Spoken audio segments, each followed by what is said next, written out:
Tekna.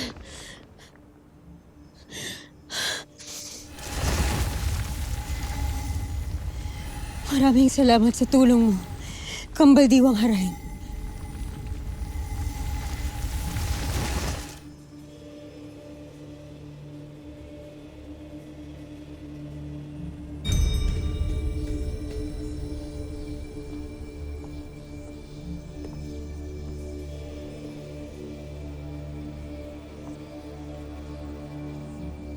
Sir Pau Pau? Ate? Tera! Kompleto na ba kayong apat? Kanina pa ako naghahanap. Sir, wala po sila dito. Pati po si ate nawawala. Ha? Sinabi ko sa kanya kanina, huwag siya aalis. Gusto niya nga sumama sa akin, pero hindi ako pumayag. Sigurado ka bang wala rito?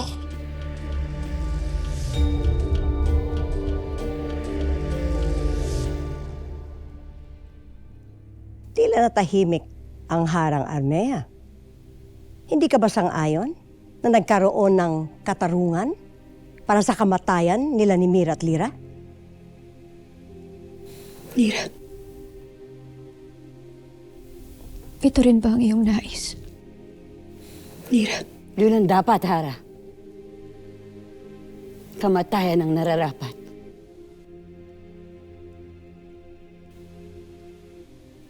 Dahil ikaw ang napaslang, inilalagay ko sa iyong mga kamay, Lyra, ang kapalaran ni Daron. Kung totoo na ito ang iyong nais, nakaparusahan sa kanyang pagkakasala sa iyo,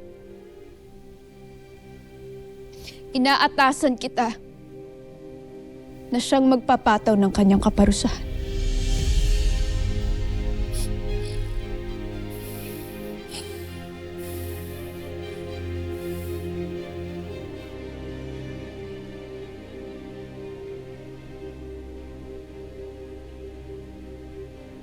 Tumingin ka sa akin, Waraka.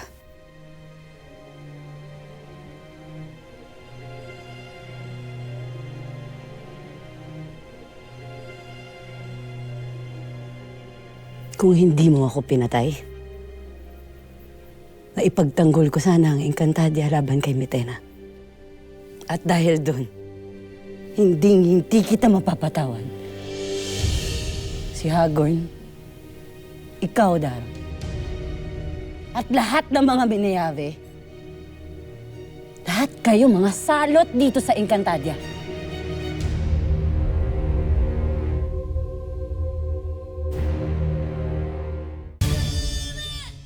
May nais bang sabihin ang lapastang Minayaving ito bago siya tuluyang malagutan ng hininga? Muli patawad.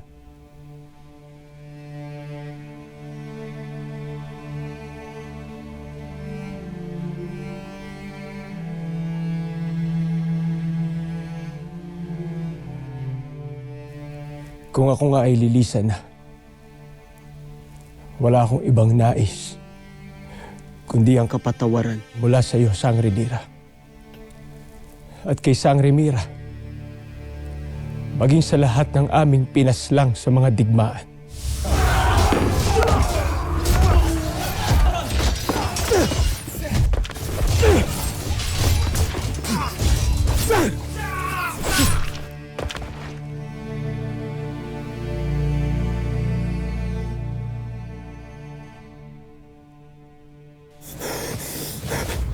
Noon lamang ako nakaranas ng isang matinding digmaan. At noon ko lang din nakitang isa-isang pinapatay ang aking mga kasamahan.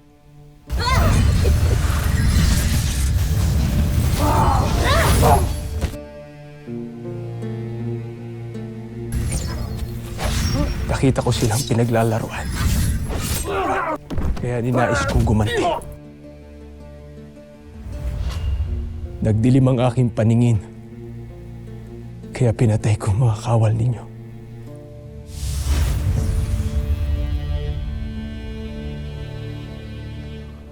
muling saksakin ng mga kaaway at tiyaking hindi na sila mabubuhay pa.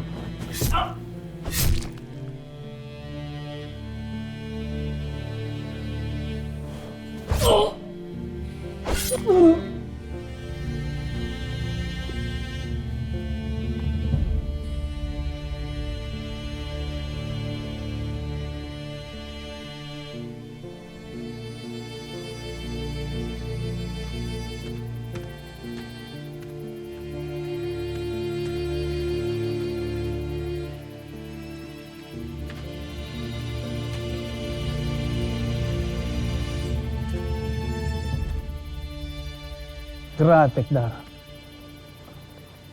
Isa kang gratek na mandirigma.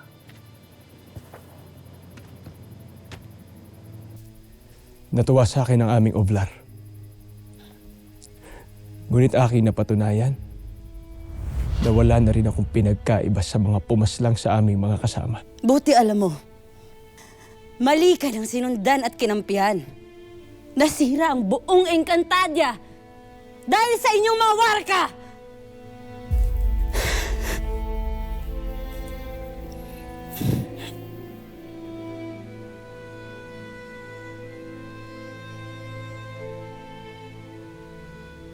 Kaya batid ko ang bigat at kinahinatnan ng aking pagsunod kay Mitena. Batid kong walang kapatawaran ang aking pagpaslang sa iyo, Lira. Kaya buong lugod kong tinatanggap ang parusang ipapataw mo sa akin.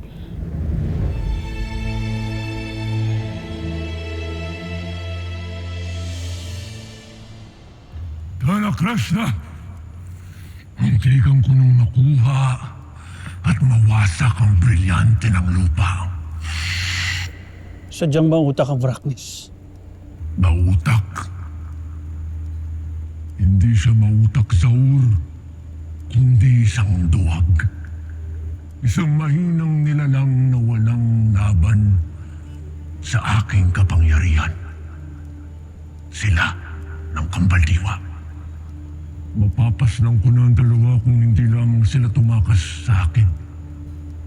Ngunit batid na niya na ikay nagpapanggap lamang na tao. Mahihirapan ka nang makalapit uli sa kanya. Makakagawa pa rin ako ng paraan. Marami ang kahinaan ng lahing tao. Naway magtagumpay si Olgana sa balak nila upang tuluyan na nating mabitag si Terra. Balak.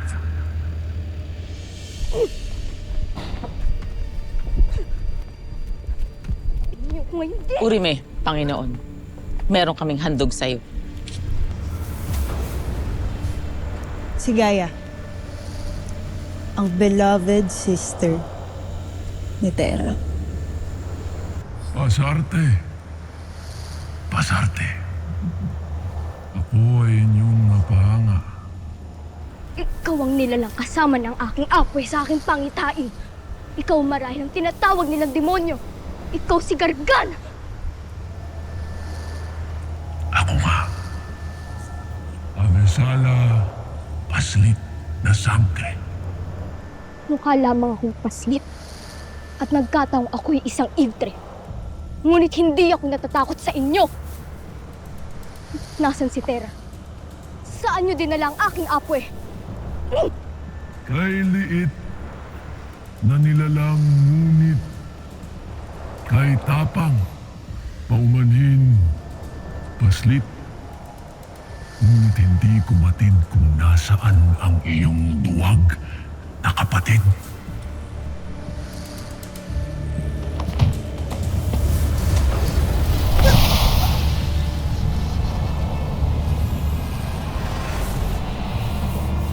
Pakawalan mo ako!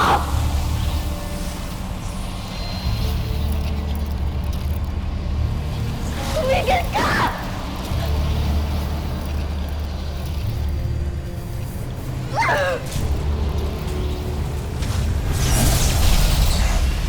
Not too fast, you little rascal. Walang makakatakas at hindi ko pinahihintulutan.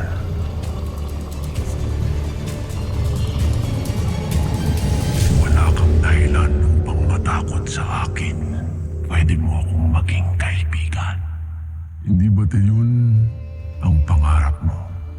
Ang muling mabuhay at magkaroon ng katawan.